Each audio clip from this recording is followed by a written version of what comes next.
watching this. Alright, so I'm recording. There, it's recording now. Alright, guys, if you're watching this, right, I've been Googling a lot. Not a lot of people tell me the answer to this freaking problem. A lot of people just suggesting the alternator. Some saying that they change the alternator, nothing. New battery, nothing. Right?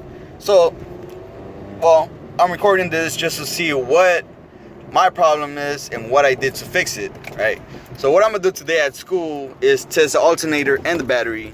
But I'm pretty sure it's gonna be the alternator, just because when I do this, when I put a load, you see the D4 light dims down.